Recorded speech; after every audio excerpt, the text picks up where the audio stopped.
Good evening, ladies and gentlemen. The mayor has called the special council meeting to order. Vice Mayor Kaplan. Here. Councilmember De La Cruz. Here. Councilmember Gross. Here. Mayor Lindsay. Here. Councilmember McCormick. Councilmember Moss. Here. Councilmember Petros. Here. We do have a quorum, Mayor. If we may please rise for the Pledge of Allegiance. I pledge allegiance to the flag of the United States of America and to the republic for which it stands, one nation, under God, indivisible, with liberty and justice for all. Next item, Mayor, is brief comments by council.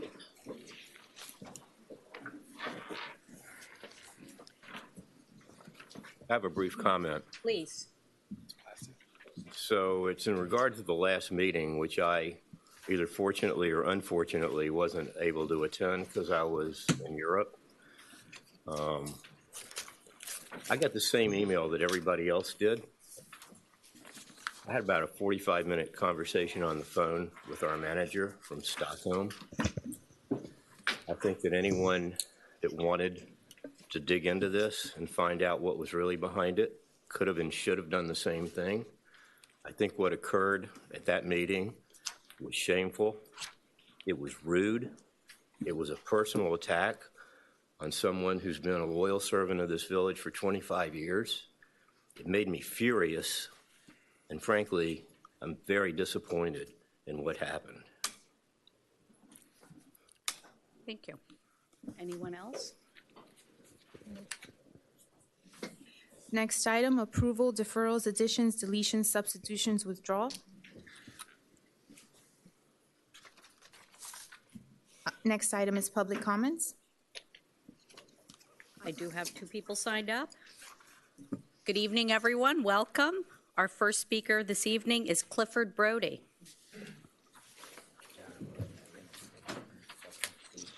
Thank you, Madam Mayor. Clifford Brody, 613 Ocean Drive, Key Biscayne.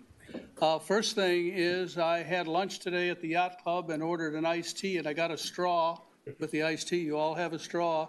The Yacht Club has changed over to paper straws and also wooden stirring sticks.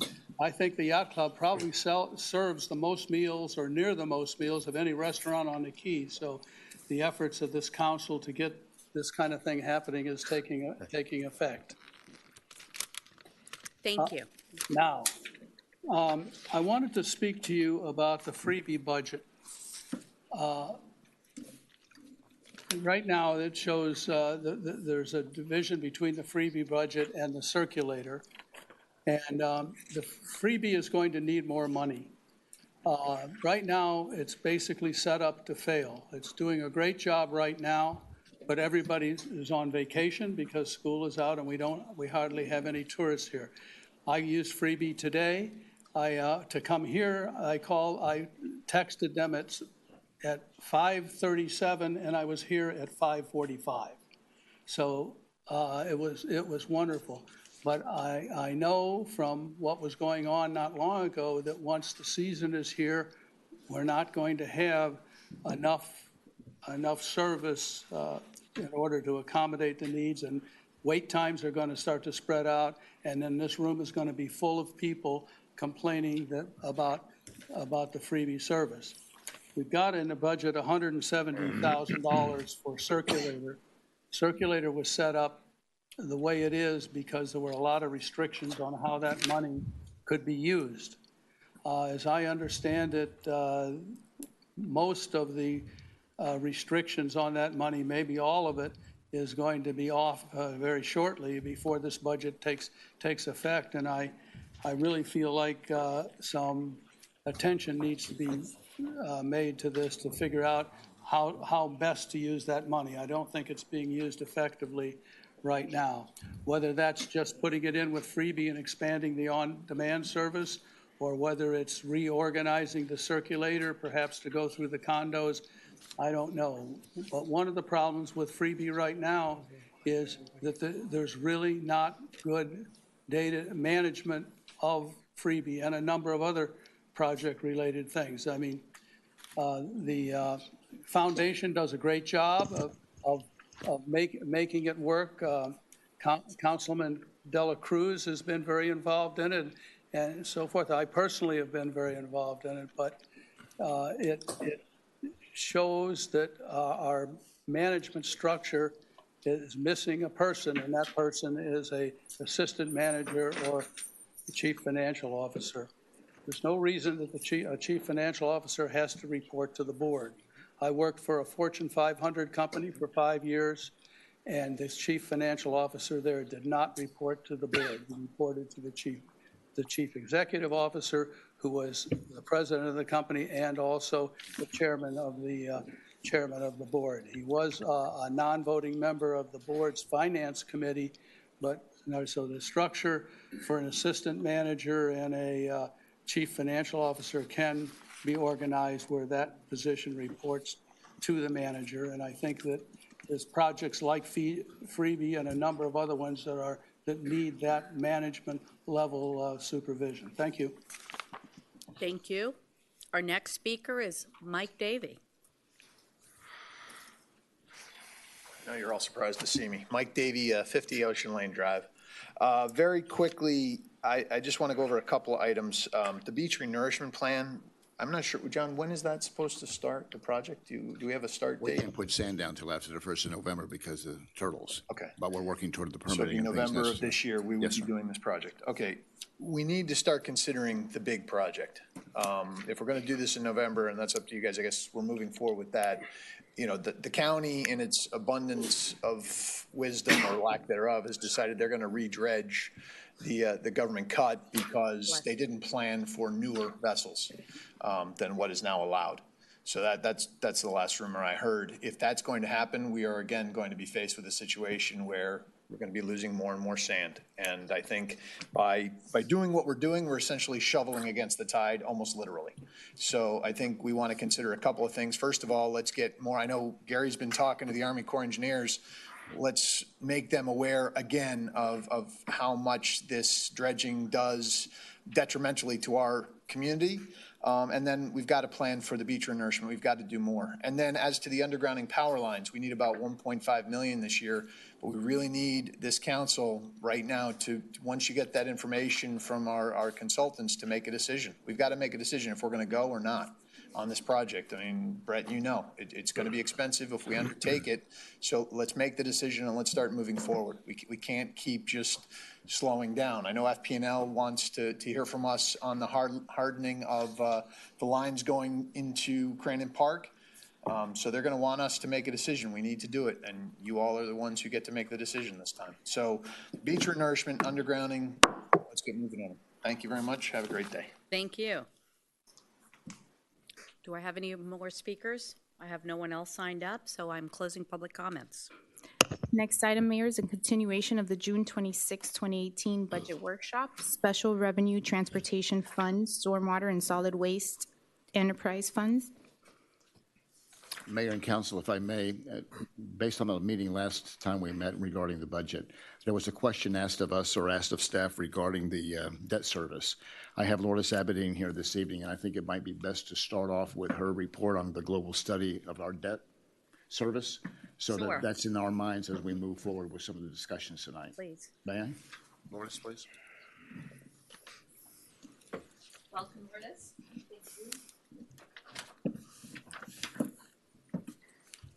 Good evening, Lourdes Abedin, Estrada Hinojosa, Financial Advisor for the Village. I'm not sure what your questions are, so ask away. What about the debt cap that we're at right now, and where are we? So as far as the debt cap calculation, right now you have available $69 million for borrowing. The cap is at 88 million. 88 million. This will be fiscal year end 19, which is actually next year, what you're budgeting for now. And so that's taking into account the debt that we're retiring on the community center. I think we're going to. That happens in 2020. Oh, okay. That'll be the last year that you pay debt. So that doesn't actually drop off until Fair enough. 2021. I thought it was. What about other debts? Is there Are there other ones that are coming due soon that we can think about in addition to the community center one? The first one that drops off is your community center, and the last year that you pay that is 2020. I don't know if you, I mean, I've sent this to you guys. If you have, there's a chart that I put together that you can actually see how your debt starts to fall off. It's your page, Page 1 of 1. tab or 2, page 16. 1. Lourdes, would it be helpful? I mean, we drop off the Crandon Phase 1 and 2, both principal and interest in 2023. Right, that's the big drop-off is There's another, 2023. right, there, so you could see here how it starts to drop off every year. So 2021 drops off, 2022, and so on. And then it sort of stabilizes 2026 through 2029, then you have another drop-off in 2030. Because your transportation tax revenue goes away in 2025. That'll be the last year that you pay that loan. Right. So we really are in good shape for big capital projects. Yeah. The covenant to budget and appropriate is basically across the board. It's all of the bond debt. It's not just Mast. It's not just Your what? pie chart reflects, That most of your loans are covenant to budget and Yeah. appropriate. you know, we've talked about this every year. We're just relatively debt-free. Right. And we've been managing over the years to bank cash. So we revisit every year what the right proportion of debt versus capital spending out of the bank is. I think this year, 2019, is going to be, that conversation will take on a new import in 2019. But Frank, you know, the consequence of doing what we're doing is we've got a AAA rating. Yes. And we get very cheap money, and that's worth having some money in the bank for. And money's been cheap, but we still haven't borrowed excessively. Correct. Money's less But cheap. still have that cushion. All of your loans are under 3%, other than some of the loans that have make-whole provisions that we could not refinance, and those are at the 4% level. So Everything those are else not was even refinanced. extravagant either. You know, we've gotten some solicitation of interest for other financiers who want to be in the mix of bidding. So we have possibly some more market competition when we go out to bond. We advertise, they can, Hmm? it's put out there. Any other questions regarding our debt?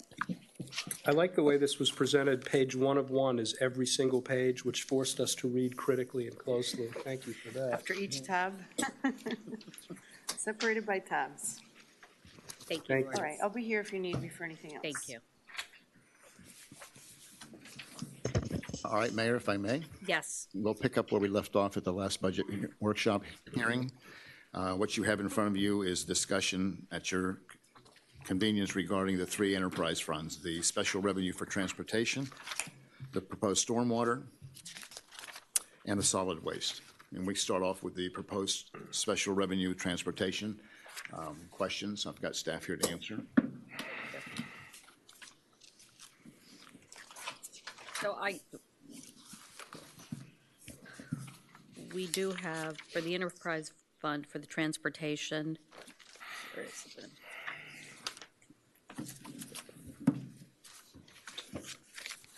We're looking at 540 for next year. And we're using a little over $400,000. Mr. Manager, do we have a report as to the numbers, and we may want to have this before our actual budget hearing, for the circulator? What is the ridership? What are the peak hours? I agree with Mr. Brody that we need to revisit that and find efficiencies if needed. You're right. You need a full reporting. I will have that for you. Whatever, something to make informed can- decisions. And I think, you know, and to Mr. Brody's point, which I thought was excellent, is that the optimal, now that we don't have some of the restraints that we had for using the monies, Do we need to do the full loop all the time? Can we tweak it for, whatever the peaks are and the uses are? Peaks and usages, Melissa, please. Good afternoon, Council. Melissa White, 370 Heather Lane. I don't know if you recall, but June 26th, I think it was, we had Freebie here. They gave a full report on use and ridership. I didn't bring the report back, but I think, Jenny, did he get you guys all a copy? I can check the email to see Okay. if. I think they passed out some after their report. So basically what was decided on June 26th was that once CITT On Demand had been approved, from approval, which I think was 2 months ago, they had to wait another 6 months. And sometime in September, On Demand will be available and for reimbursement. So as soon as it was reimbursable, we were going to start doing On Demand all the time, which would provide 2 more vehicles. I agree with Cliff, and I'm glad to see you agree with Cliff too. I would love to turn it over because it is, it's a wonderful service. It does really great things, but I can tell you the work that my office does in answering issues that might come up, we're happy that if the village is ready to take it on, we're ready to offer it over. I don't know if it falls to the level of a CFO or finance director, but I do think that if you guys have staffing to take it over, it would be a wonderful thing for our office to give up. So we're ready as soon as you guys are. And I'll provide the ridership reports again, just so you know the difference on the budget. The 170 is the loop, which is the trolley-like service that hasn't really been successful. Lucho and I met with them in June for about 2 hours and went over what would make it more successful and the complaints that were on Facebook about timing. And I think Chris addressed them pretty well in June, and they moved the phone over to the loop vehicle. And I think that's a lot of the reason why you see it running a lot more effectively and efficiently right now. So the 170 is the CITT reimbursable money. The 252 is the line item for On Demand, and that is offset with advertising. Last year it was offset to the tune of approximately $25,000, the difference between what was actually reimbursed versus what was the line item. This year you can expect even more back in ad revenue, so not everything will be reimbursed, but we don't know yet because we haven't paid the final bill. So there are good things. We're still working out a lot of the kinks. And just so everybody's aware, the transportation service is not part of what the foundation's original funding by the village was set up for. We just took it on because we really wanted to help Dr. Kelly, and we thought it'd be a great service for the Key, and I think overall it really has been. Any questions? Can you tell us what is the most time-consuming aspect of it for your office so that we have an understanding of that?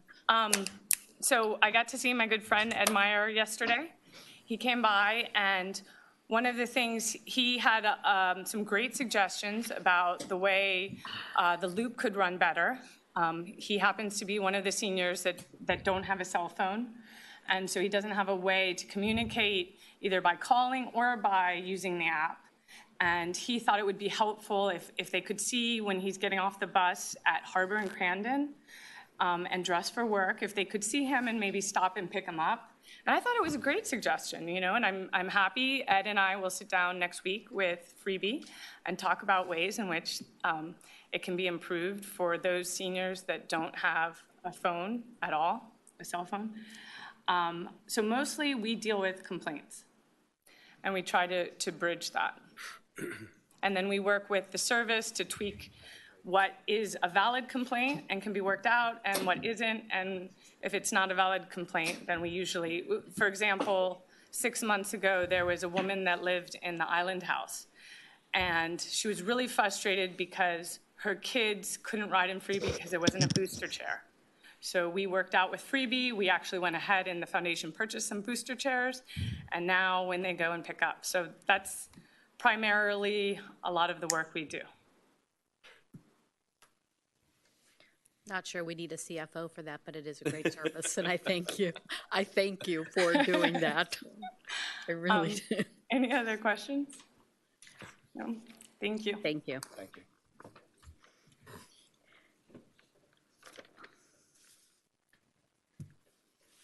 John, for the Solid Waste Enterprise Fund, Next page, 2 pages. yeah, I think I ask you this every year. Is the administrative expenses the portion of staff that is working on coordinating this for expenditures under the solid waste expenditure? The administrative services? Expenses? I don't want to mislead you. I think that it is, but let me get a more Please. positive so that I don't misspeak.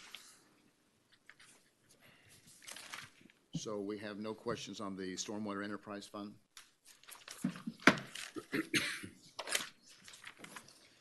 There are administrative expenses there, but I do know that that happens to be Mariana. So, but I didn't know about, because it's an independent, or it's contracted out, I didn't know about those administrative costs. And it's minimal, I'm just wondering. It's absolutely minimal. All right, that will then finish the general budget. So if I may turn your attention to the capital improvement program and recommendations by staff, please allow me to read something into the record. A total of $3,596,304 is being requested to fund the FY 2019 capital improvement projects provided and recommended by staff. The Miami-Dade County Property Appraiser's Office on July 1st, 2018, gave revenue numbers reflecting a $1,826,130 excess revenue over expenditures. These monies are then transferred from the general fund in order to fund the FY 2019 CIP request of $3,524,875. Previously, the CIP included a 5-year projection, and due to the reduced ad valorem revenues, this CIP only includes a 1-year projection. The deficit of $1,698,745 can either be funded by 1, revisiting and reprioritizing the recommended capital project improvement needs for FY19, or 2, fund the deficit. And that recommendation would become in the form of increasing the millage rate. The millage rate analysis dating back to 2017 is before you for your information. And I think you know what it looks like. Everybody received a copy of it? Yep. Okay. The millage rate certification documentation is due back to the Miami-Dade County Property Appraiser's Office no later than August 3rd of this year. Also, before you are 2 corrected sheets entitled Cultural and Recreation and Open Space. The cultural sheet now shows the encumbered fund column, and the Recreation and Open Space reflects the correct total in the FY 2019 funds needed column. A couple little scribbler errors there, as we were doing this a number of times. So therefore, before you, in your books that you have in front of you, we can begin discussing the CIP. It is clear that we don't have enough money in the account to do all the projects that were recommended. And part of the effect of this is, in previous years, we would show the out years. Yes, sir. And we would anticipate funding to accomplish projects in the out years. Basically, what we did is we took the project cost by a fifth, and we projected it out 5 years. So the consequence that you just described certainly applies to 2019, but it also potentially affects projects that we anticipated doing 3, 4, 5 years out. Yes, sir. So we will not be able to capture what projects are affected by this year's projected deficit unless we list them somehow, so we should probably do that, so at least we can keep track of what we projected to do in the future. Yes, Gary. My take on this is that in reviewing all of the projects that came from the department heads,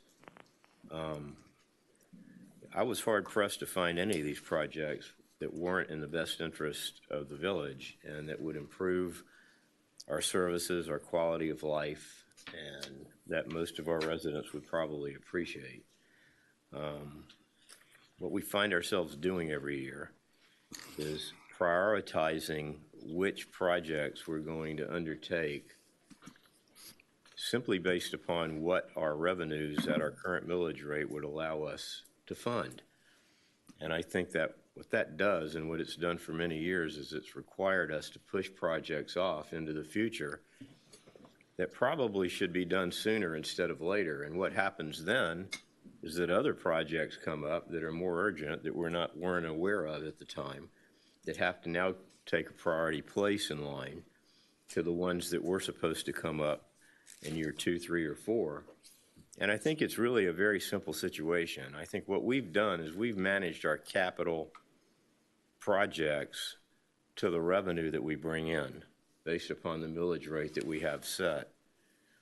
And I think that's backwards. I think what we should do is we should prioritize these projects.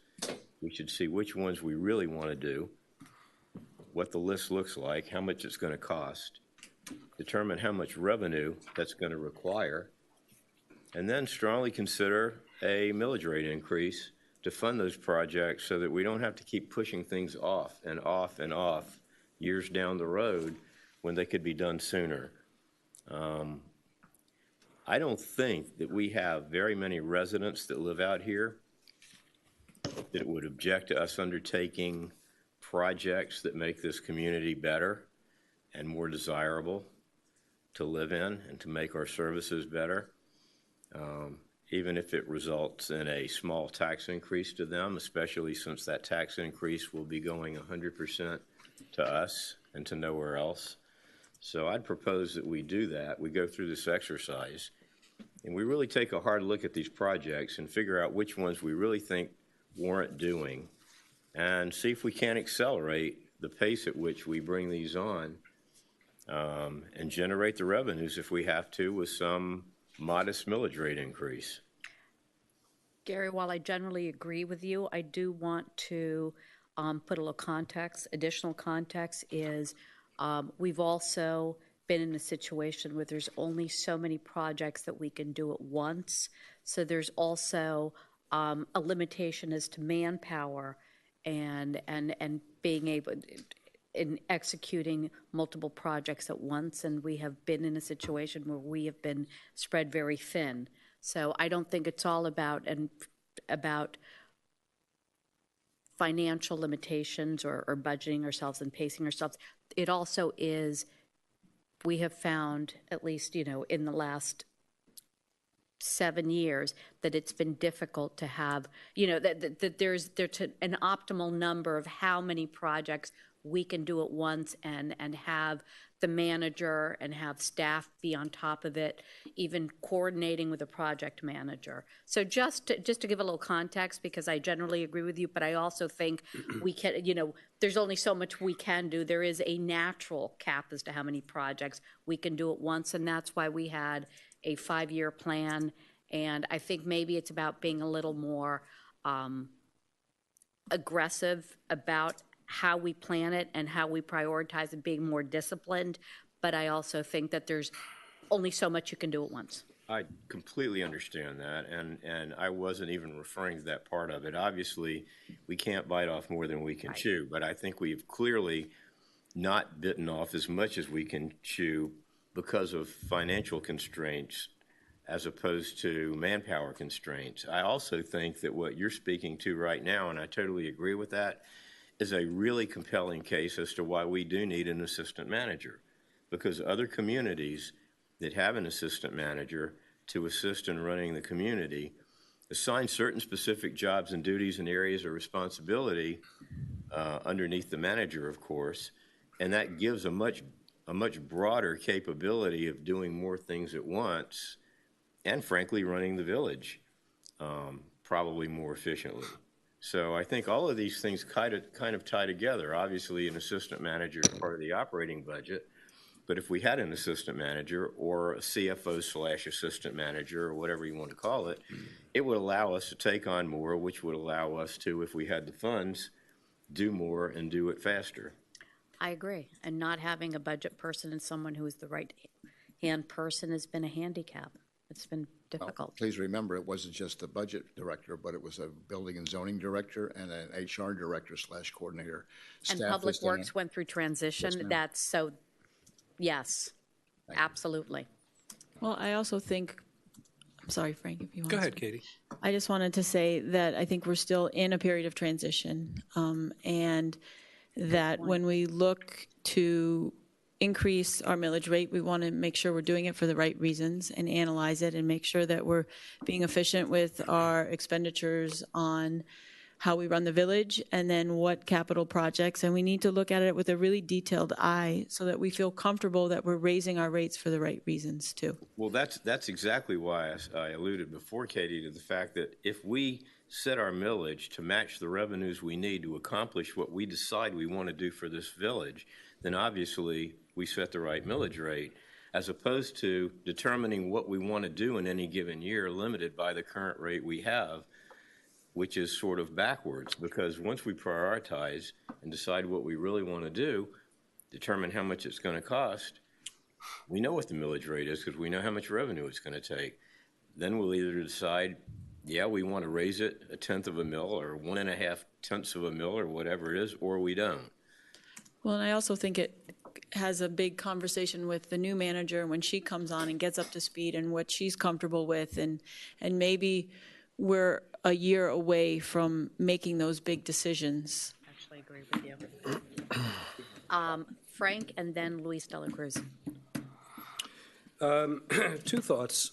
One, just to remember, there's another category of deferred projects, which are the projects that require third parties to participate, consents, interlocal agreements, and we start plugging them into the CIP typically when we feel that we have enough momentum and predictability that they're likely really to be projects, in fact, but there's a process that is of unforeseeable duration, but still we feel like it's reasonably within 5 years imminent, let's say. So there's that. And there are still a number of things, Grandin Park is an obvious example, that will be on that list. The second thing is just, I'll try to take the pulse of the community looking backward over the last number of years and predict something. In 2010, 11, 12, 13, I think we had some rather serious millage debates, all of which, in my opinion, resulted in the community basically coming out here and telling us, don't give us a meaningless gesture of a tax rate decrease. We want services. We want projects. The projects that are reflected in the CIP are really vetted, in some cases over a long period of time, and I think have proven themselves to be popular and supported by the community, including when it comes time to have a tax discussion. And in some, if I'm right about this, I think Gary has discerned something about the community that probably has evolved over the past 8 years, or maybe more. But we haven't had a serious tax decrease discussion of late. We've had discussions year by year about making sure that we're able to do what we've set out to do.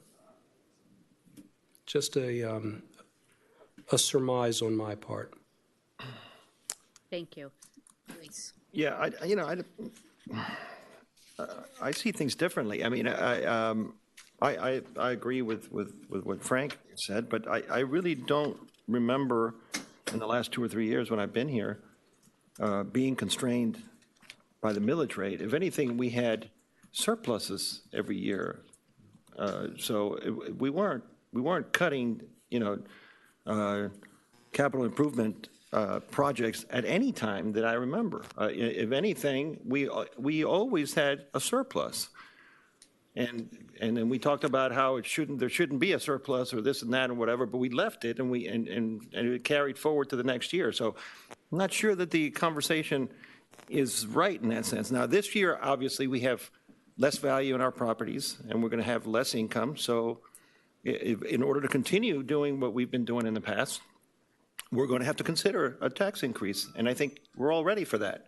So I think, we should go through these capital improvement projects, agree that they're good, and fund them in the way that we need to fund them.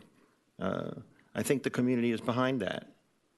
So, but I just wanted to clarify, because I know that I have never, while sitting here, ever looked at, we're going to go over the millage rate. That's never been my outlook on this. We've always had more money than we needed because our property values were increasing every year. So that's Just one, it's kind of vocabulary, but also methodology.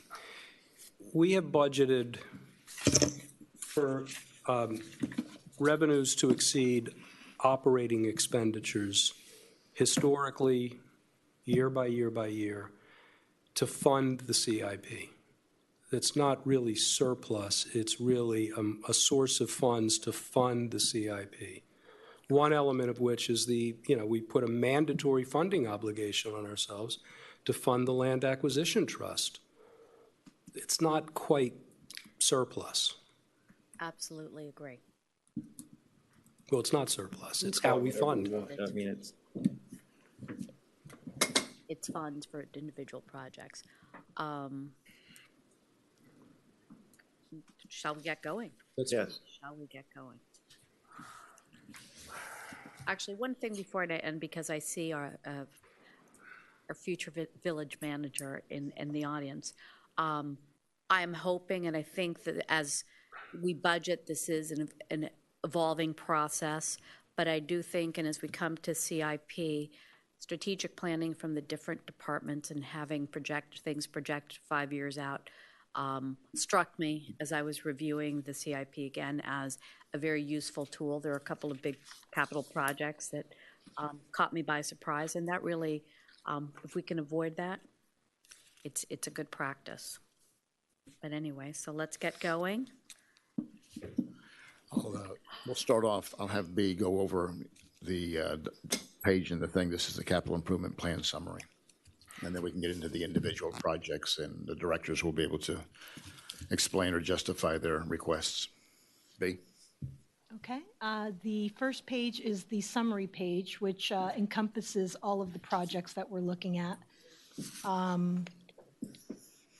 If you'll see the total assigned, so basically funds that we've got encumbered for these ongoing projects is 3.1 million, 3192161.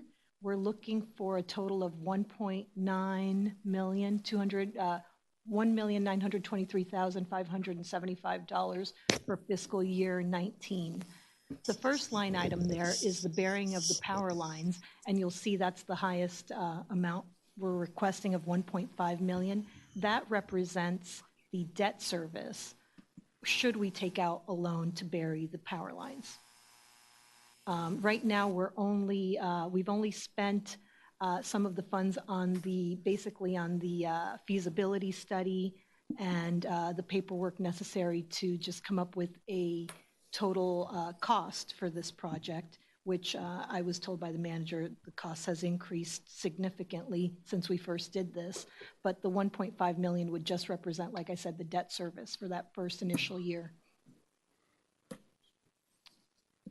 The additional items, the community center equipment reserves, basically this is it's always ongoing, that we're always replacing the equipment within the community center, whether it's the fitness equipment or any of the other things used inside the computer labs and all the different services that are offered there.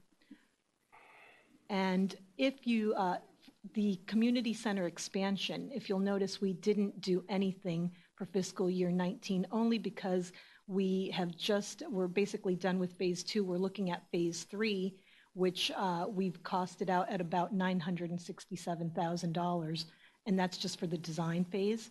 So because it's not shoveling ground, as the manager likes to say, we've kind of put that one off just due to funding requirements. If we haven't started it, we didn't think it was necessary to really look into that based on priorities.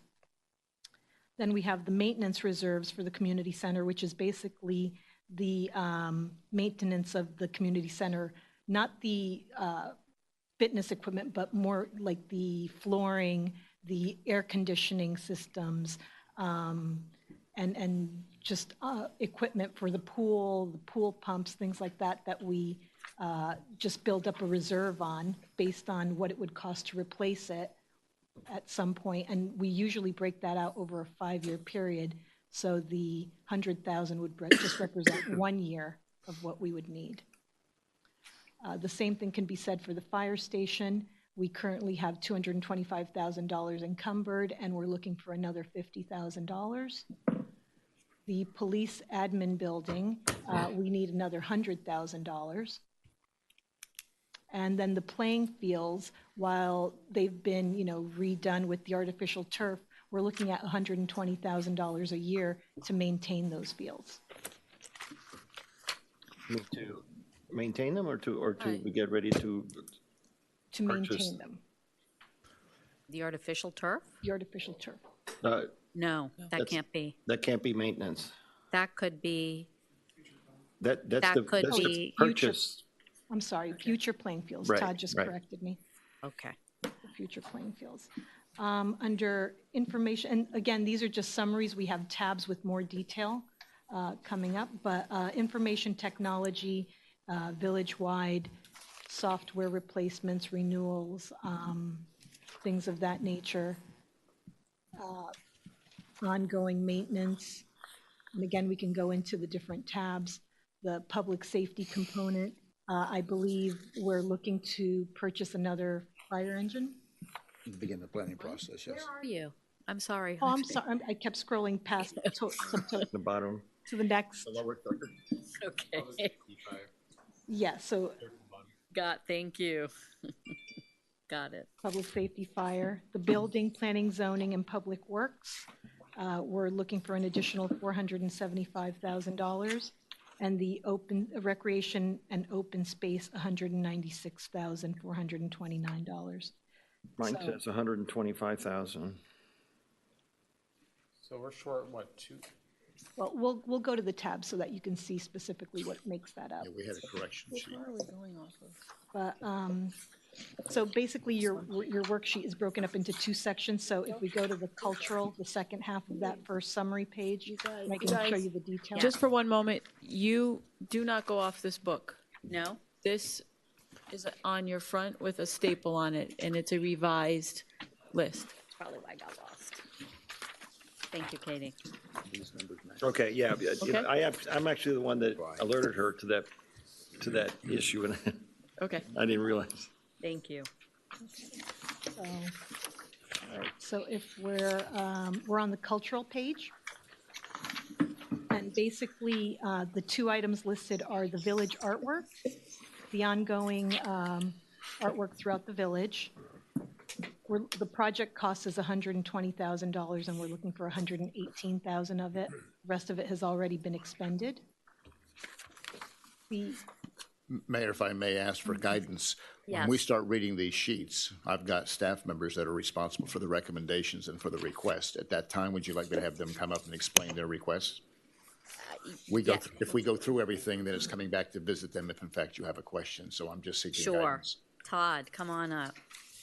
Who's ready? I had a question about one of these items. Okay. Should we ask them as we Yes, go we should, along? we should ask as we go, absolutely.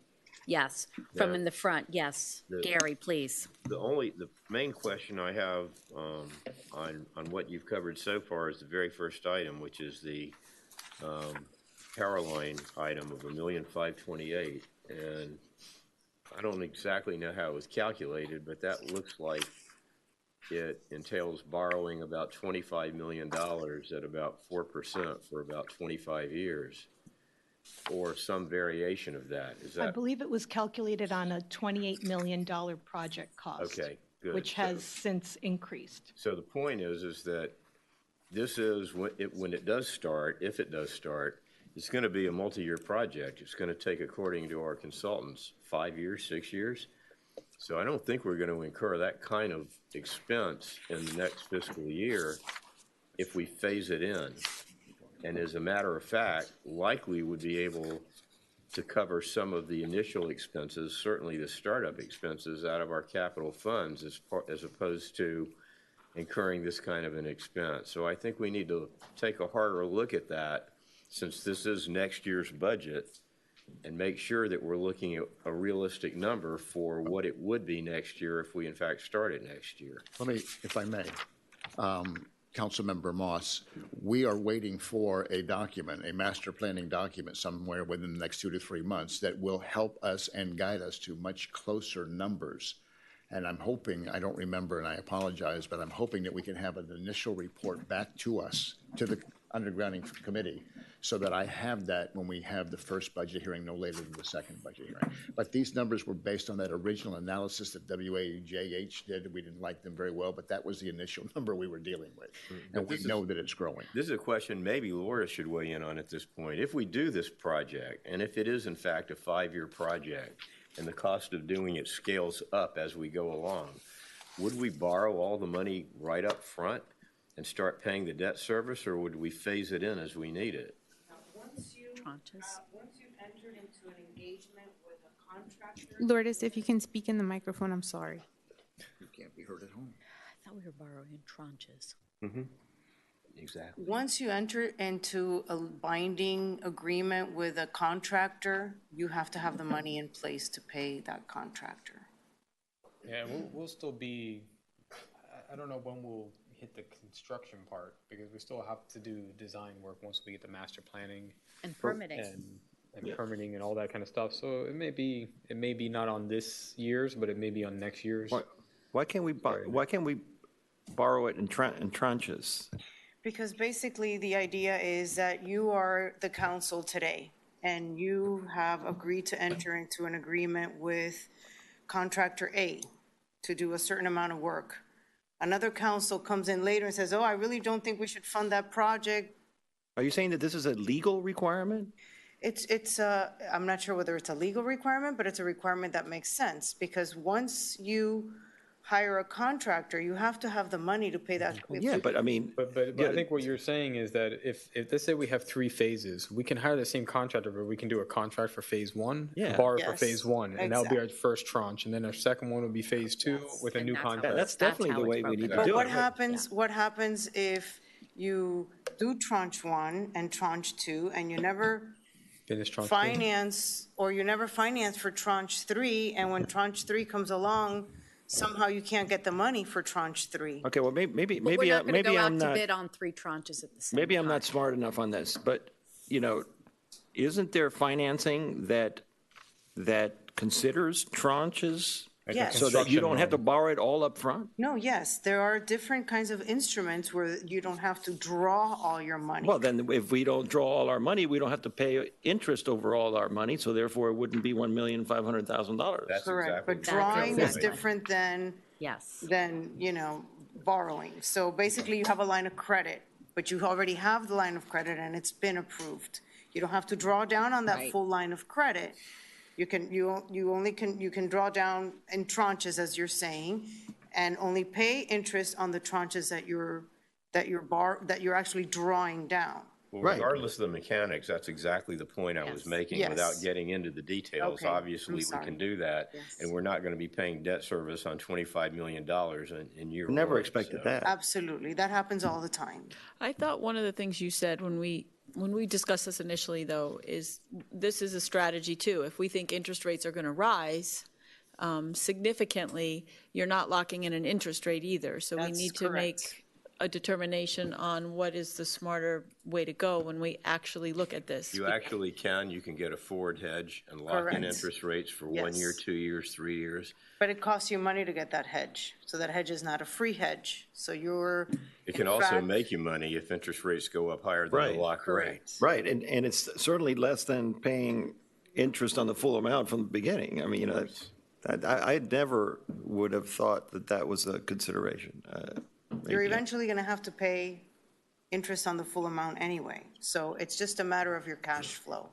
And Okay, I again, don't in understand terms of that. pacing ourselves, and saying to budget for it so that you have it when it hits you in a, more It's a reserve. significantly It's a years down reserve. the road. So you're basically holding funds in order to Make sure that you give can yourself always some pay for it. security. But- Anyway, the point is, we don't need $1.5 million No. Need $1.5 next million year for No, this and you, budget and item. you would, until, you haven't even begun your project. So the No. only thing that you really need to budget for is what you're actually going to engage someone to do. Right now, you're not engaging, a general contractor or anybody to start doing your project. Well, So right hopefully now, we the only will thing be you're engaging soon.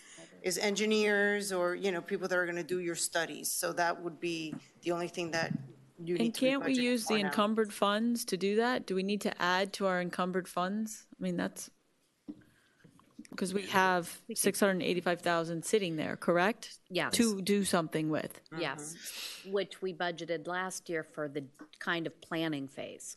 So maybe So we're that's what we still in do. It that. seems like that's enough money to handle whatever's going to happen next year. So do you think it would be? What do you think? 685? I think the 685 is closer to paying for what we're doing with Now? the master planning. It may Okay. not be exact, but I'm pretty sure that number is what we're dealing with.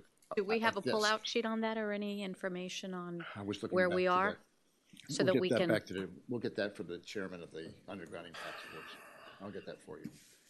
But I do know we're spending a couple $100,000 on this report from Kimberly. And it's not reflected in this. It's being used, where we've encumbered funds, in our opinion, that will pay for that report once the report is given to us and we have an invoice. so the question is, can we adjust the funds needed by $500,000, or is that going to cause a I problem? am in full understanding and agreement that we can reduce this number from 1528 to whatever council's decision is. Well, but we need we need to know where Right. we are. We can't just pick a number. We'll have something. I mean, back we to you. could, Well, but this you don't is- want me to. This is sent direction to us to bring back. Thank here you, the first thank you. And this is basically debt that we're looking at, was what the calculation was, right? I mean, if we were gonna pay debt, What it was so, based on, right? yeah, obviously you can get a lot of money for $1.5 million. And that's, I think, 3 years out, and by then we will have paid some debt down. But do we need money for something else besides debt for next year for this project? I think we still need for planning and design and what have you, but we don't know how much of the 685 is left, where we are, and what the cost will be. And I think, Mr. Manager, we're going to need to have staff come back to us to let us know what the projection is for the next 12 months. We don't have enough information, or at least I don't, to make. No, that's true. And then keeping in mind that, there'll be a point when we make a final decision on whether we're moving forward with this or not. We've got a rather large check to write to FP&L so that we can begin that engineering component of it. It's amazing. There's a lot of money coming due if we move forward. And I'm just. Yeah, I appreciate Well, that. okay, so I think we should assume that we're going forward Yes. and plan for that and put the money that we need on there, okay? Not the total amount that we're gonna have to pay for interest, because it's never gonna be $1,528,000 of interest first year. But certainly look forward to going forward with it. We could always cancel whenever we get the master plan or whatever it is that we're waiting to make that final decision on. But let's go ahead and make sure that we have plenty of money to go with it, so that when we're ready to make that decision, we can do it and we go and full speed ahead with this. You know what I mean? If that's what we decide. Well, and to I do. think the assumption should be that we are moving forward Yes. until we're not. Absolutely. So Period. I think with that direction, maybe you can tell us, what we will need for next year, assuming that we go full speed ahead. Anything else on And we could, and then we could always cut line, you know what I mean? But, I guess the question is, do you want to do it through a line of credit, or do we want to? well, let's find out what the expenses are. I'll be need ready the to make a report decision first. when somebody The tells me how report. much anything costs. Yep. Yep. Okay. Next, I think we're on to the next sheet. Thank you, Gary, for pointing that out. Cultural. Back to Todd. We're not changing anything, correct? We're just keeping those funds there. Is there any project that's going to happen next year? You we know? mean on the previous sheet? On cultural. There's money set aside for a village artwork and a park facility construction. Yeah. Is there anything specific Is there happening anything next year? pending on cultural? Wasn't On there another item Art there and that- public, art and public One is art places? and public places, which, since Judd's moved on, I've been lucky to take over, and it's been a learning experience. The other, Great job. For a jock. the other is the matching grant is something we've had there. We've been looking at a cultural facility for some time. The grant that we would use for this requires that included in your CIP, you have funding included. I know there's discussions about different projects that would fall into that category as a cultural facility or include elements that would be cultural. So I would recommend keeping that. And on that note, I'm just going to hand you this real quick. It's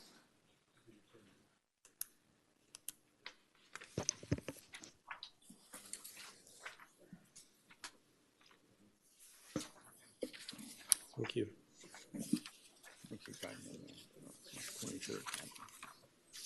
That's, well, speaking about grants and the discussion that you have before you tonight, I just wanted to share you the 3 grants that we currently have awarded, which the first you're aware of is the Communities Trust Grant.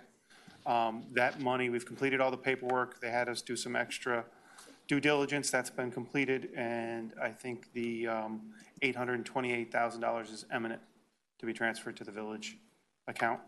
The Land and Water Conservation Grant is important for you to consider today because that's if you do purchase land. The grant is completed, awarded, and if during this next fiscal year you decide to move forward on a land purchase, this money would be available for you. And then Any land, or are there restrictions to the type as of long as land it's we're going to be purchasing? a Parks and Recreation related use in the end, if you're. Okay. Do you think that would extend to the parking lot? I don't believe so. If it was a parking lot associated with a park, absolutely.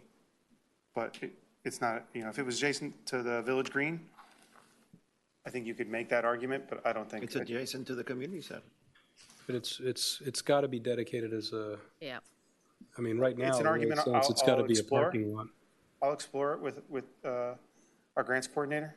The difference is it's public purpose. If it's public purpose and if we end up with a rooftop soccer up there, We're going to end up with a then rooftop soccer. then we're getting closer to a park purpose. So I think there's opportunities we could explore. Is there a maximum match?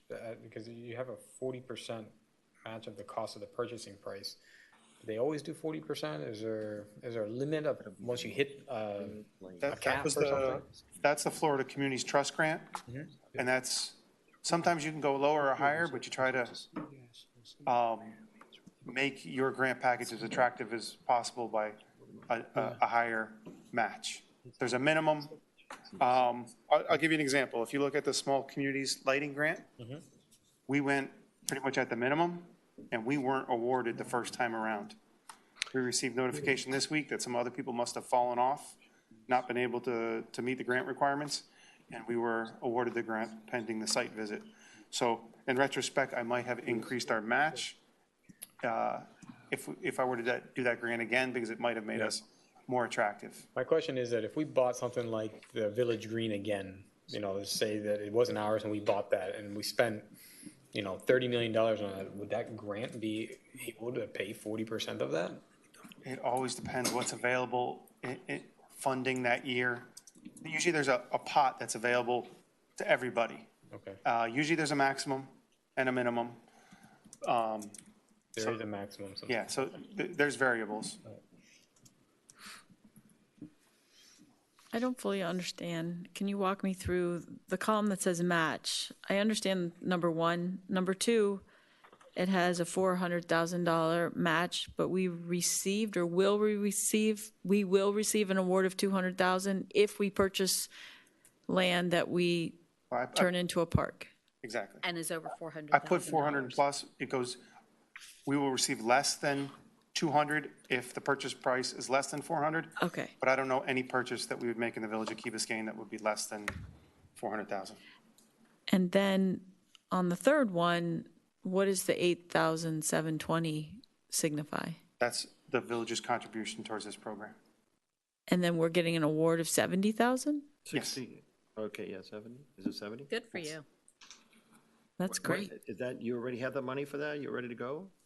That's the one where we weren't accepted in the first round. Right. And then we received notification that pending their site visit, review of our documentations. This is one where, you know, having D squared Right. available to us was a real benefit in putting this together.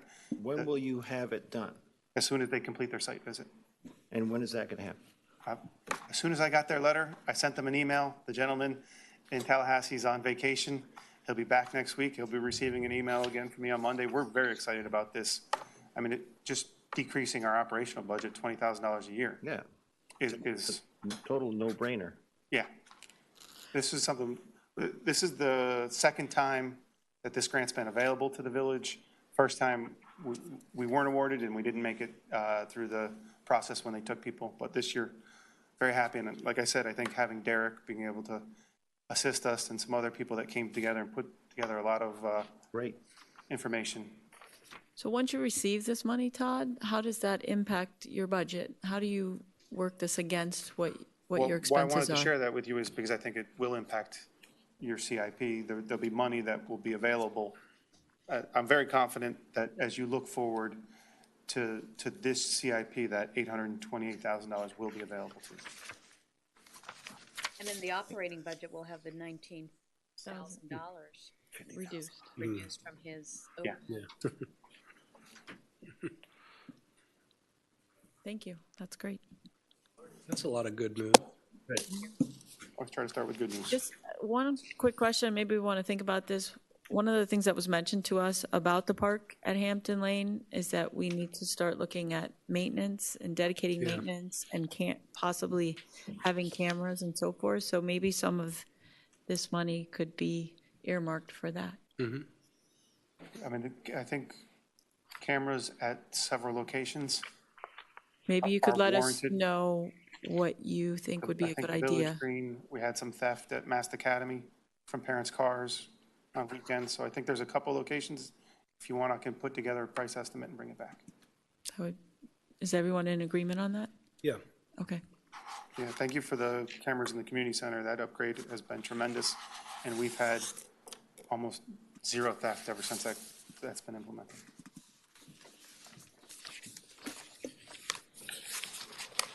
Next category, ma'am? Please. Information technology, Chief Press.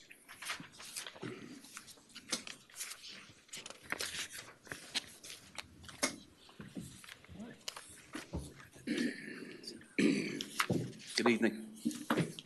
Good evening, Chief. On our plate for our CIP is the $30,000 that you see necessary for our enterprise contract with Microsoft Systems. That covers everything that we use in our IT and our technology over a 5-year period. The reason that we've done that in the past and that we're doing it again, or we're requesting to do it again, is by going on a long-term contract, we save thousands of dollars rather than piecemealing it every year. So this is just renewing the same enterprise contract that just expired with Microsoft. That's number one. The other one would be the $20,000, and that's to replace a server that is currently 5 years old and very close to its end of use. It's one of our larger servers and will be responsible for support of our new CAD system also. So that's just part of a replacement program. God bless.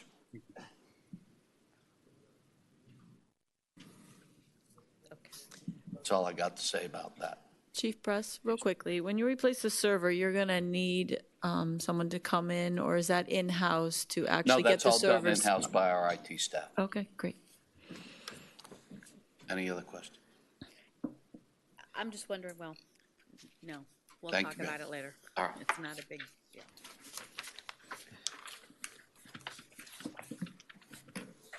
The community center program, I guess this is the computer? The fire station?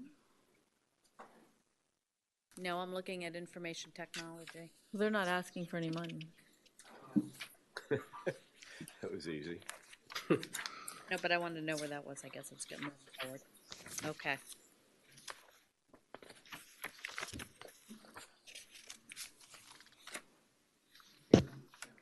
Maintenance?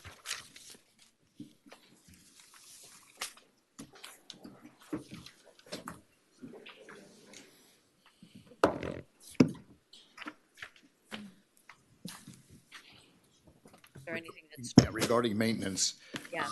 we did this about 3 years ago, and I hired Paul Abbott to go in and do a complete evaluation of all of the buildings in the community, government buildings, so that he could put together a 5-year plan. Unfortunately, he's not here this evening to discuss that. If I start at the bottom of the page where it talks about street lighting poles maintenance, this is for the project that's already in place, and we're going to be doing more along Fernwood. The community center camera system, Todd was just talking about, the second floor, carpeting and painting. Todd, that's not even on the agenda, I mean, the budget for tonight. That's Approved last year. What we've got is the cameras in the card system, and we've got the community center exterior facade. Those are the maintenance issues. What I plan on doing is I plan on having a report back for your first meeting in September with the budget, which will break out exactly what the updated numbers are. We're taking a look also at the beach park and at the, what's the lake? I guess it is the lake park, so that we can come back with a more comprehensive report for you on the maintenance. But this is primarily, actually, this is my number one priority. If we were to discuss where I think we should be moving forward in the future, the maintenance of our equipment, the maintenance of our facilities, staying on top of them is certainly cheaper than it is to keep repairing and replacing. So, but we'll have a better report for you back in September. Thank you. Thank you. Can I ask a quick question about the Master Bridge? What are we doing there? I didn't, The can you bridge explain is, that to me? yeah, the bridge is inspected 5 years or 7 years, every 5 years. I've been part of this as a second cycle now. There's a lot of deterioration that takes place, not structural deterioration, but other type of deterioration that takes place on the bridge. We've talked just a second ago. Repairs are expensive, and keeping ahead of this, we have spent a significant amount of money. I will get you the exact figure. Just maintaining the last go around from the report that I saw, the spalling and things of that nature. But Sergio, I think will confirm that based on the numbers that we're looking at and the numbers our experience has had, we're in the ballpark. Do we have a maintenance schedule for the bridge? The state has and it may not be, is it state or FDOT? I believe it's FDOT because they're out here. They tell us when they're out here. They submit a report to us. And do we follow it? Do we know what's coming down the pike? Do we know when it's coming? Because if they have a maintenance schedule, They have an inspection schedule. We are made aware when they come in, and we are given that report for those repairs. But do we have a best practice as well? If you paint the bridge, the undercoating, if you whatever, then it's going to last longer? Do we have, is that? Okay, there's regular maintenance, but it's a major access point. So this project, the total 700,000 was identified as major repairs, like spalling and things like that, because of the conditions. So every $100,000 every year, so that when it comes time to do those major repairs, that money's there. Because of the importance of that bridge, giving access. I guess one of the things I'm wondering is if we can have better education of how we're maintaining this bridge and what needs to happen, maybe me personally, I would know better what's going on with Bearcut and Rickenbacker if I can just understand that. We can absolutely. This is the first time in 25 years I've had anybody ask about the bridge. It's important. It's a lifeline for those people that live on the island, so absolutely. Okay, thank you. Thank you. Thank you. Next item, please. I lost my place. Building, zoning, planning, and public works. We have 1, 2, 3 projects. Sergio?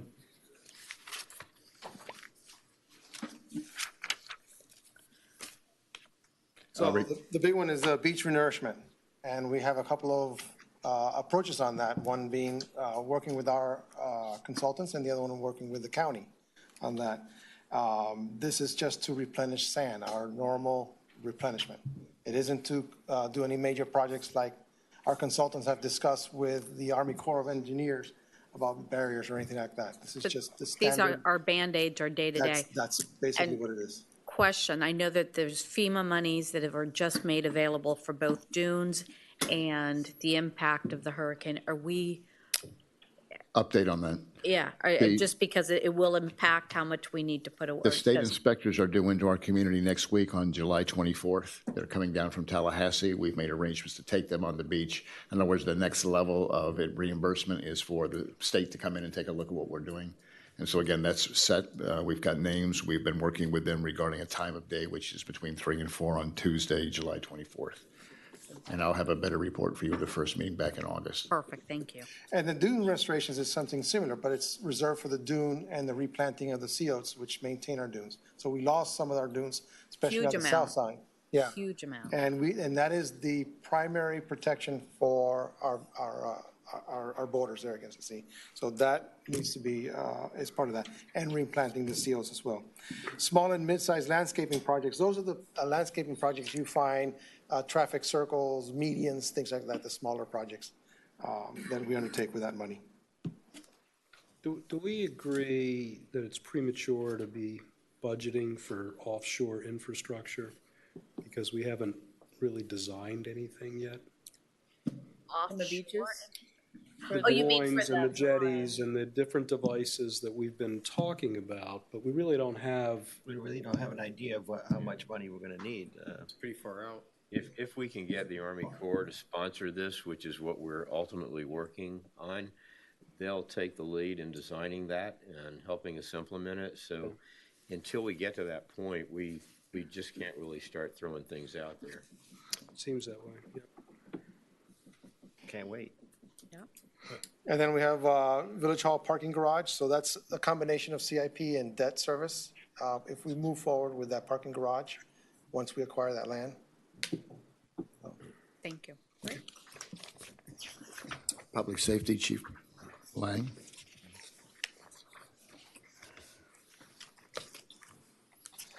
Good evening, Council. Excuse me one second. Is that amount of $5,980 include the purchase of the No, No. I don't think it No, does. so that would be the cost, the estimated cost of building Of building the actual the structure? actual structure Okay, with all the infrastructures and everything that goes into it. thank you. You, now that you're back, this library planning and design. Don't ever come back. Go home, jump in your It's good thing car. you're here. I was really thinking of Todd, but he's gone, so. You know, look, the library project could be a 2019 build. Shovel in the ground, as our manager likes to say. That money's already encumbered, so we have that money, 285. Well,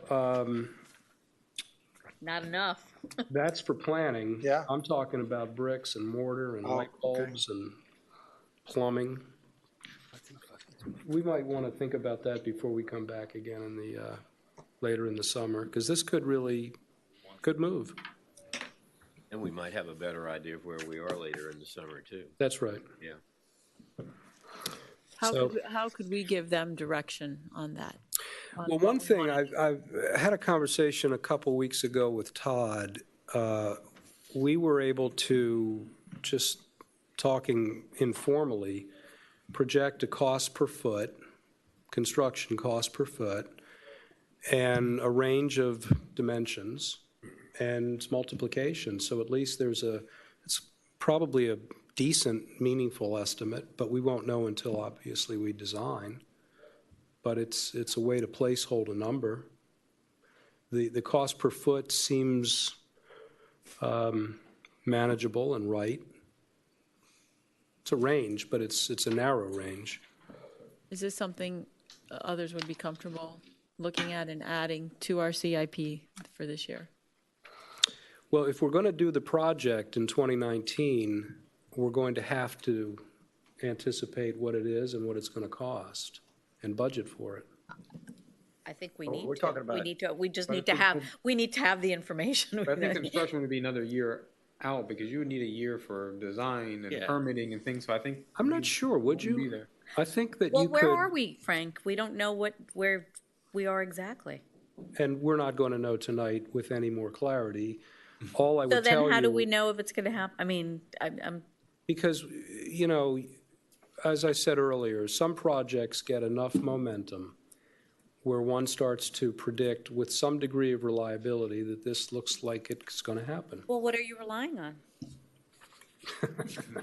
I mean, I'll speak for Information. myself. I would be willing to make those calculations and try to add that for 2019. But I'm throwing it out to the rest of you of where you are and what you think about it, given the conversations we've had up here for the last year. Well, okay, so if we're talking, what's a reasonable per square foot figure? 300, 400? I think it's much higher than that for that kind of. Okay, well, for that, what? Maybe up to $500 and $600. So we're per square foot. talking $8 million?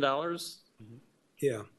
We're I'm going to not be sure it's- financing that off It of? seems high to me, but For me, if we're talking about bricks and mortars, I'm looking at 2020. I think 2019 is going to be design and permitting it may be. at the speed that I typically see. I mean, even if you're a fast, private and fast, I mean, I just don't see that that's going to be under construction in 1 year, personally. And then once we decide that, we got to figure out how we're going to finance it, Yeah. We got to borrow the money, so we're going to have to find out what the costs are and such, I can't see this happening that quickly, but. We could increase. I a would little bit. definitely be in favor of For design. putting in the budget financing costs for the first year, if that's what you all are suggesting. Or design and permitting What's, costs. what's the worst that could happen, that it doesn't happen? John just made a good point. This is, this involves a negotiation one way or another with the county, and we have to go to the county commission one way or another. So I think it's likely a 2020 project. I would say the only thing that we could look at is design fees may be increased because 285 may not be enough in a year for design and permitting and Yeah, other that's right. things. Because we could that we really, need. we could be in architecture full stop in 2019. That's That foreseeable. could happen. I can see that. So what would you think? So to do architecturals and About site planning, 9% commission? Yeah, I would put like something there just to have it as a. On the cost of the building? Yeah, but that's for the entire cost, not the upfront conceptuals. You probably have enough in there, but you could add $100,000. Another yeah, 100. that's probably right. That's Another probably 100. right. Do you think that, I mean, that's probably right. We don't have enough in there. But, okay, Do you think an extra 100 is enough and okay to add? All depends on the size of the building. I mean, I don't know. Say I don't know the 30,000 whole- feet, 30. Well, it's gonna be much more than $8 million to build. I think so. You're looking at more like a $15 million building or so. Oh, so I was way off in my calculation. That's a big building, 30,000. That is a big building. That's a huge You building. still have to have a. Yeah, that's a $15 million at $500. That's a huge, that's much bigger It than what could we've be, been thinking. it could be 23 to 30,000 feet as we're thinking about it. Yeah, you would need, you're talking about close to $1 million. For planning and site planning and that's right, architecture yeah. and engineering. Yeah, but that's if you're doing a building of that size.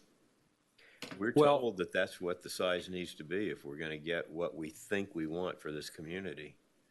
So, and that's just the library. That doesn't include the extras that we were talking about, like making part of it a cultural center or a playhouse or whatever. Right. So, We need $30,000 for a library for this community? 30,000 Without, square without a community center, without that, without a cultural center? Tom Weber will help us understand more fully why that is, but I think we're going to find from his programming input, taking into account all the programming needs we've identified, that it's going to wind up in that envelope. you almost have to go look at some of these libraries to understand. I guess so. Because the state of the art, it's not just bookshelves, it's a lot of room for books. It's computer centers, it's technology spaces, it's workspaces, it's conference rooms, it's all kinds of things. Noisy areas, silent areas. Exactly. But the other question will come down to, which has not been decided, would be a location for it, which could also extend the time of this if it's in a location where we need to acquire land or work with the county, which could cause, this to be in 2023 as a reality.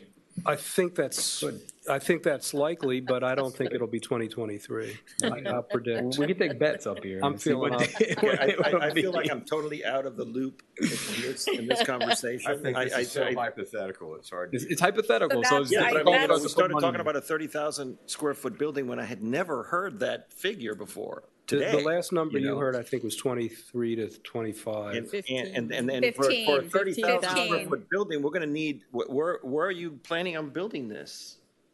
In Brigadoon. Because, if it's where I think you're planning on building it, then we need a whole lot more money. I think we need to have a real transparent it could process be and a real completely different. discussion. I think this is.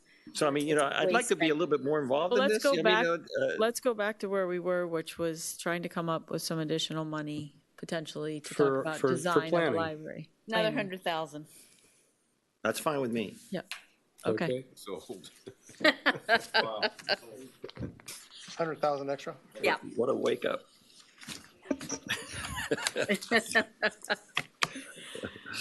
But it's all very speculative.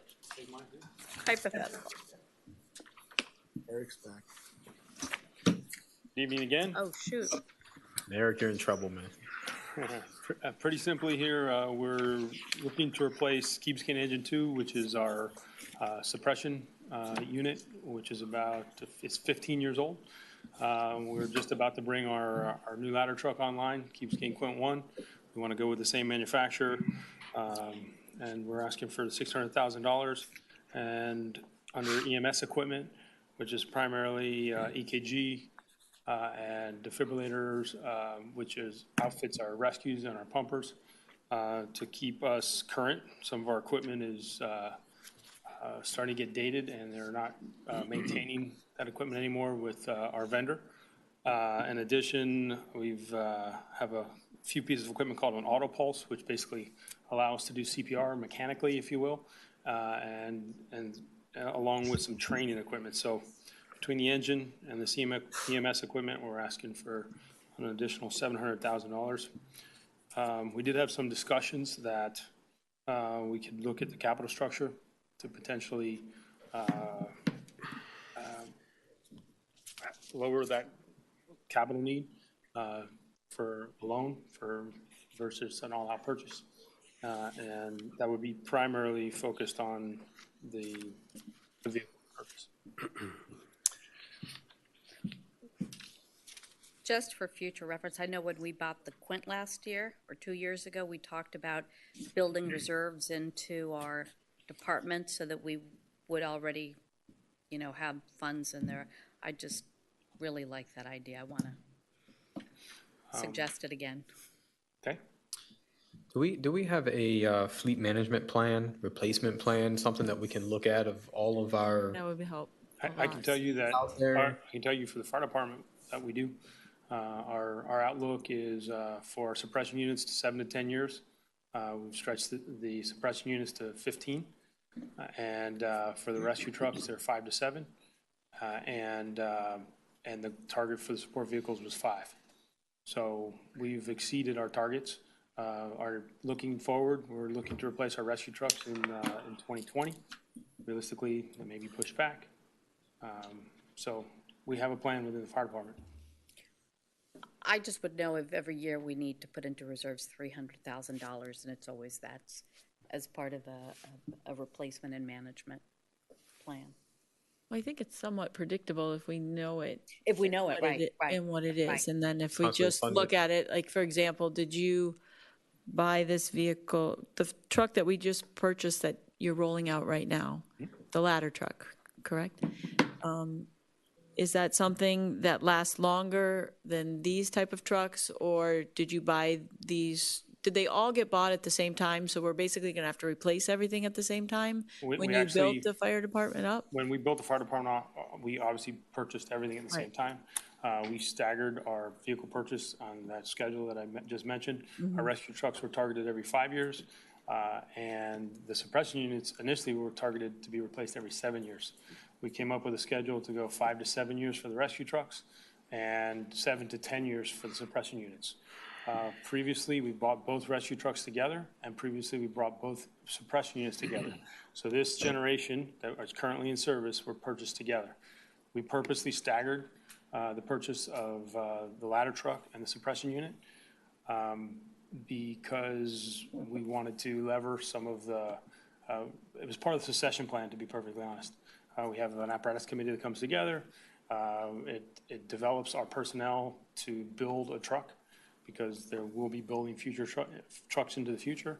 And so it gives them 2 shots at the apple instead of 1, and we get to also lever the experience from this truck that we're currently rolling out into the build on this engine. So So this is a unique situation where we actually staggered this purchase. And you took out debt for the Quinn, right? I mean, when we did that one. The truck that's The about to be ladder. rolled out, Mhm. There's a loan, There's a loan on it. capital structure. We actually, if I'm not mistaken, we came out of pocket until we get title, and then the loan kicks in. Okay, so we'll be taking a loan for this one as well. What would be what do you think would be the necessary capital that you would need to fund the loan? I spoke with Lourdes and Pete today, just to kind of make sure that I was clear on the numbers, and we were looking at generously about $150,000 for debt service on the engine. And that's how long would that loan? 5 years is what she 5-year loan. believes that is the longest term that we can get. And then next year, Eric, do we have another truck that's coming? I will be starting to look at the replacement on the rescue trucks, and my goal is to stretch that out as long as I can. Sometimes if you don't hear any complaints, that's a good thing. And so just like the way we stretch these vehicles out, we've got some good builds, and we will stick with the vehicle. So we target 2020, and if need be, I'll push it back. If you can. If I can. And right now, I'm looking like it's reasonable to push back the rescue purchases beyond 2020.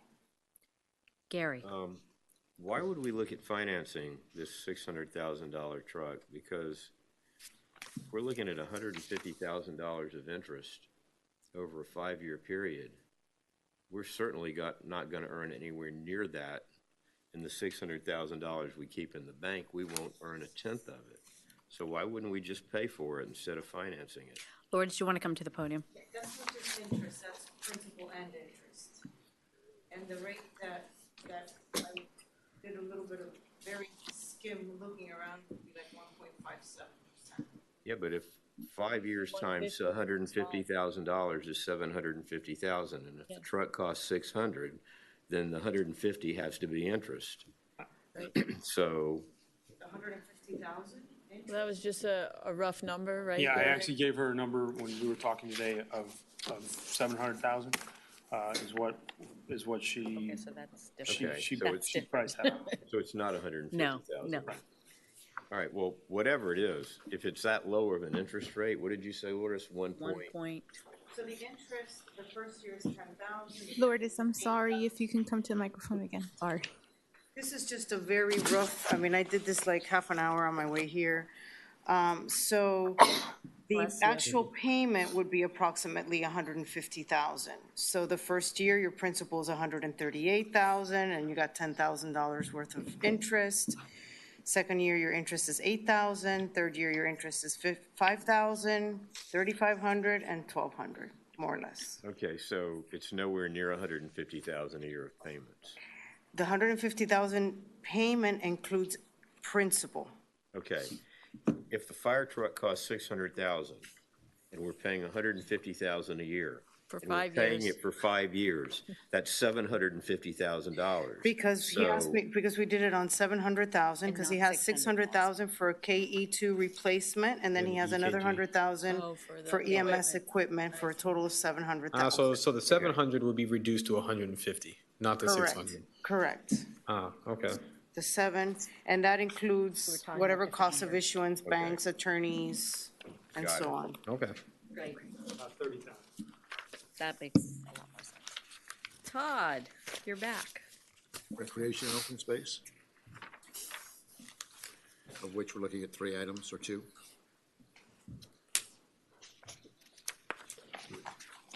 Yep. The additional funding for this year is Mast Academy turf, as that reaches the end of its useful life, and we prepare for its replacement. This is the second year this will be funded. We're expecting 3 more years of funding until we replace the field. So this is staggered, like you had mentioned, over the years. So It's been 10 years already? it will be after 3 more years. 3 more years. Amazing. What is the Village Green Restoration? That is when we acquire a whole bunch of fields and we don't need to use the village green anymore and we can return it back to? That's right, that was the promise for today. Yes. Question, so for the Presbyterian Church playing fields. Yeah. We had Gonna happen. encumbered $250,000. That's not gonna happen. So Yeah, that should was- we just put playing fields and strike Presbyterian Church? Are you all good with that? I'm fine with that. Do it, what's that? I'm sorry. Just put playing fields Right. and not Presbyterian playing fields. The village exercise course is, That's encumbered. That was brought to you, to the council by some residents. Right now, well, There wasn't moving a place for it. forward, obviously the big line item that we need to address in this is the community center expansion. That currently isn't funded. where is it? Oh, okay. At the very bottom of your page, is it? Yes, So that's where I would, I think that's gonna be a policy.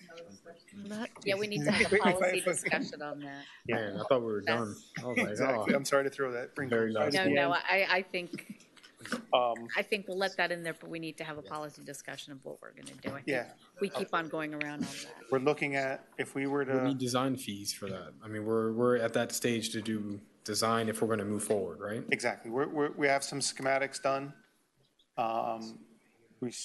We're close to having something that we can bring to council, resulting in about a 26,000 square foot area. As Including the 26,000. pool? Does that That's- include? Interior, What's that? interior, air conditioning, Yes, sir. 26,000. So, So maybe we don't need a 30,000 square foot Exactly. building. That's why we keep on saying we need to look at things holistically. yeah, we really do, That's the challenge. because of course we would adjust the programming and the spaces To the in other accordance with anything location. else that was being done Right. within the village. Does that program include cultural things that could be inside that program of the 26,000 square feet? What it does include is a gymnasium that would have a stage, but not your one that you see in a school, much higher quality, wing space, but soundproofed off from the basketball court. So you could be using that for rehearsals, dance classes, and when you're doing the production, you wouldn't have access to the gym. You would put, the stage would be raised, you'd put out the chairs, and you do your Can production. you do tiered seating at all, or no? Tiered seating is Where always they something get that I like a try to pull-out avoid. thing, or- Those pulled out like bleachers like they used to have. What we found, the most flexible space for us has been just seating. If we can elevate the stage, that takes care of the needing for the tiered raised seating, because, again, we're talking about a gym, so, and the tip and roll bleachers for our gym use has been great, because we play a championship game this way, and then we tip them up, roll them right around. We play another game in another direction, or we move them all out and play soccer, so. We can invent a new type of basketball where they play on an incline. That would be interesting, but yeah, we're looking, to your previous discussion, we're at about $960,000 estimated to complete all the drawings. Can you remind all of us what we've done so far for this and what the effort you've expended and the expense that we've expended to get to the point where you are right now? Right now, we have two contracts we're working under with Ken Ballard and with Robert Curry and Associates, which you approved about 2 months ago. So we've had our initial meetings with Ken on the conference call from Colorado with our architects. And right now, we're kind of just laying everything out early on, but I'm impressed with what's been laid out. Of course, there's going to be impacts to the area that we'll be taking, and that's where we're working now, getting some ideas of where Into we the could Village relocate. Green. It's going to cause us to relocate some facilities, which will be another cost that we'll have to deal with in the future, but I think it's also going to be an opportunity, because we'll have to probably replace the playgrounds, but we can do that, and I think we could also incorporate that into redoing the Village Green bathrooms, and then maybe including some storage space like we have at Mast. Currently, if you know, there's a lot of goals and other things stored throughout the Village Green, and I would love to be able to make the Village Green as aesthetically pleasing as possible and store some of those uses in a facility. Is there a possibility of storing some of that in this expansion off of the Village Green entirely? I think we could look at that. So what do you think you need for next year? 960. 960, $1 million. I'll think about it. Thank you. Thank you. Our next item, I think we're done with our capital improvement budget, and now we have a resolution. Yes. A resolution of the Village Council of the Village of Key Biscayne, Florida, confirming the village's ability to fund and support the permitting, design, construction, and monitoring of the village's beach renourishment project, providing for an effective date. Move. Second. Thank you. This might be the shortest discussion. Votes. Do we have any questions? Any discussion? Please, yes. Question about redredging government cut. Yes. When is that happening, and how can we be part of the conversation as it's happening? We already are. Okay. You saw what you received this week, and the delegation of our representatives with the letter to the Army Corps, and they're on notice. And everything that's going on down here, they're already supporting a 111 project, which is holding the Army Corps responsible for our beach problem because the government cut. They already know that they're getting congressional support for them taking responsibility for that. I don't think they're going to go forward with another project like that, considering that this is already in Seems like motion. an opportunity for us in many ways. It is. Well, it may be If and we it may do it- not be, but I think that that's all plays into their decision as far as what they do there. Okay. And this, by the way, this was just the first step. This thing is moving through the process at a fairly rapid pace, considering. So am I to understand there's certain boats now that can't get in there There are- because of the size of them? Go ahead. So my understanding is, there was a dredge to get the Panamax boats in there, the new bigger, when they widened the Panama Canal, they made bigger boats to haul goods into port. Our government cut was not deep enough, so they dredged it. But in the meantime, between the permitting phase and all the construction phase, they made even bigger boats that now some of the boats cannot get through. So they want to dredge again to make sure that they can have all boats go through. Yeah, it's impossible to believe that the tankers. They can commit to re-nourish our beaches going forward. Now, the last time they had this argument was made, they said that it was the initial cut of government cut that caused it, and making it deeper is not going to matter, but it's always an opportunity, a second bite at the apple. Well, it's interesting because I think it takes an engineering study to determine that. It's easy to say that maybe it has Gary, no no impact, doubt, no but doubt. I think that's going to be part of the process. And speaking to what Katie was asking, this all now has to be considered because it's not like we're looking the other way anymore. Correct. It's hard to believe that these container ships are bigger than the size of these cruise ships that are going in and out of there every single day. They're that much? Are they that much bigger? Are massive. The bigger container ships are that much bigger. Yeah. Wow. They're massive. I want to see these things. Well, when they're loaded up with the containers on them. Oh, of course. You kind of stop and say, is that really a ship? I mean, it's like, what is that moving thing? city. It's like a whole It's a city. floating city, It is exactly. a whole city. Exactly. Frank, did you want to add to the comment? I thought before we adjourned to see whether Andrea might want to add anything to the discussion about CIP, but she's out of the room, so. We have a resolution. Okay. Well, we'll ask her. Can you have please plenty call of the time. question, and then before we? All those in favor? Aye. Opposed? Motion carries. Can we go home? No, Motion to adjourn. let's just wait a couple minutes for a minute. Yeah, poor thing.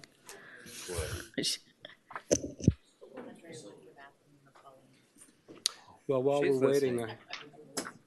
I took some pictures earlier of John C. Gilbert sitting in the chair that he sits in. Last meeting. Yes, it is. Yes. Yes, it is. I told. Novecento? It's been a while. It's been a while. But yes, thank you. This has been a hell of a run. I've enjoyed every minute of it, believe it or not. And I have said it before, and I'll say it again. You have the right fit coming in. And we've discussed the budget. We'll sit down tomorrow morning to get where I am. And have a good process. Thank you. Thank you. Yes. Just wanted to give you an opportunity to speak to the CIP or anything and to say thank you for being here. And Yes, thank you for having me, Andrea Aga, future village manager. I did spend a few minutes with Mr. Gilbert about this year's capital improvement projects budget, and I think I've heard a lot of the comments that you have. I think we're going in the right direction. I do have one ask. Yes. I think bandwidth is important.